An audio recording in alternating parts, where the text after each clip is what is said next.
Hey everybody, welcome back. From all of us at Tired Old Queen at the Movies, we want to wish you and yours a very merry holiday season.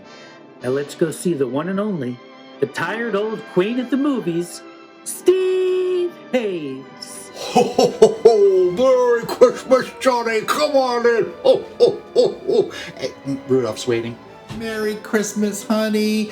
You know how I love Greer Garson at the holidays, so this year I decided to do the fourth movie of the 8 she did with Walter Pidgeon, Mrs. Parkington, directed by Tay Garnett and starring Greer Garson, Walter Pidgeon, Agnes Moorehead, Gladys Cooper, and Edward Arnold. Now, this is based on a novel by Louis Bromfield, who wrote The Rains Came. This is basically a family saga told in flashback over the holidays at the Parkington home. It's at the turn of the century, this great big huge house on Fifth Avenue. And Greer Garson is the matriarch, the old grandmother, and she comes down. I give you the long life and health of our dearly beloved Granny. Merry Christmas, Granny. Merry Christmas, Merry Christmas, Granny. And gradually, family struggles start. You know, her oldest daughter, Gladys Cooper, is an alcoholic in an unhappy marriage. Her next daughter's husband has embezzled a lot of the Parkington fortune. And another daughter is marrying for like the 6th time. It's all a family mess. And she decides to talk about and tell the story of how she met her husband, Augustus Parkington. Many, many years ago, I stood at another window and looked down at a street. She's a daughter in a mining town, and Mr. Parkington comes in, and she's just a small town girl. And this is like in the 1800s, and he sees her, and he just kind of is smitten. He falls in love with her.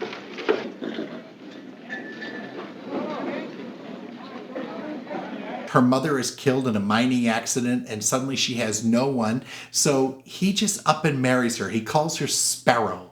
Why do you call me Sparrow? I once found a little sparrow that had fallen from its nest.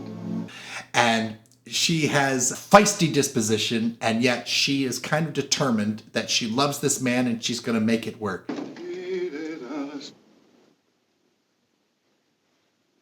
Oh, that's wonderful. Well, she has no idea who she married. He takes her back to this grandiose Fifth Avenue house.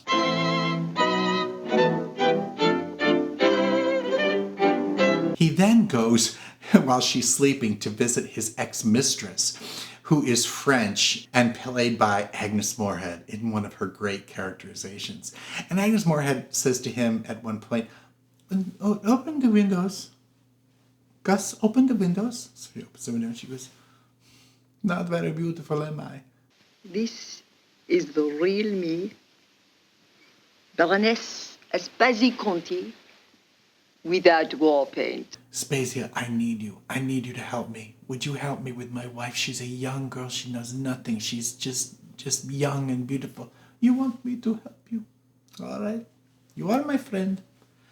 I will. And it's so obvious that she loves him. I knew you were a friend. I'm your friend, but she is your wife. And when Greer Garson wakes up, there's Agnes Moorehead at the foot of her bed, and she informs Greer Garson, you didn't just marry a rich man. He's a force. So she takes her out shopping. They go to the couturiers. They get Greer Garson all decked out. She's beautiful. And over the course of the year, she takes tips from her mentor, who's Agnes Moorehead, and she becomes the Grand Lady of New York. Her husband has shoddy business deals. He takes revenge on people. They're not very popular. Well, that's all right with me. I don't need you anyway. Get out and stay out. But she stays with him, and she's loyal to him. And then they lose a child.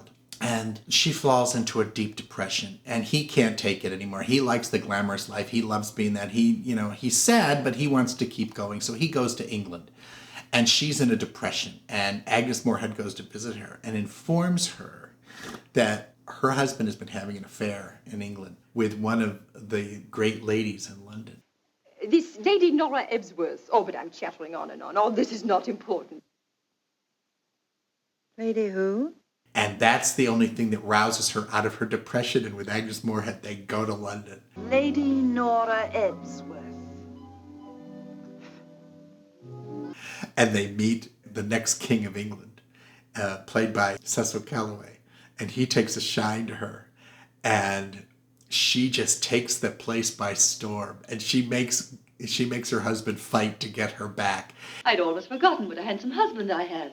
You have my permission to kiss her. By Gad Parkington, if you don't, I will. During this time that this story is being told, they keep going back to the present and how she's dealing with each of these family members. And gradually, at the very end of the movie, she just comes to realize that she's had all this money and she's raised a household full of brats. And she's had enough. And she's going to get rid of everything and go back to the little town, Eden Rock, where she came from, where it all started years ago. And it's very, very romantic. And it's very, very human. Like all Greer Garson movies were, she had that ability. She had come over here to do Goodbye, Mr. Chips in 1939, got an Oscar nomination right away. And Louis Mayer was on vacation in London, saw her, and signed her right up. And then she had 7 years where she had an Oscar nomination almost every single year at MGM. And when they teamed her with Walter Pidgeon, it was just the perfect pairing. Pidgeon had been around since the 30s. He'd acted with Jean Harlow, with Myrna Loy. He was sort of like a straighter version, not gay straight, but a straighter version, less comical, of William Powell. He had that leading man sort of status. And Melvyn Douglas, he was a great leading man for dynamic leading ladies. But I'm too old for this. Well, at least you admit it. But with Greer Garson, they mellowed each other out. They evened each other out. And of course, they made Mrs. Miniver, which was the best picture of 1942 together. They followed that up with Madame Curie, with Mrs. Parkington. And Greer just kept racking them up. And then for some reason, after the war, once the war was done, it was sort of like the public was kind of done with Greer Garson. And her career kind of all of a sudden just stopped, really. She made a few more movies, but nobody was going. So she went back to Broadway, and she replaced Rosalind Russell on Broadway in Auntie Mame. She did a stab at that. And then she got an Oscar nomination in 1960 for playing Eleanor Roosevelt in Sunrise at Campobello. And she proceeded to do occasional TV, but she married a Texas oil man named Buddy Fogelson. And she began breeding cattle.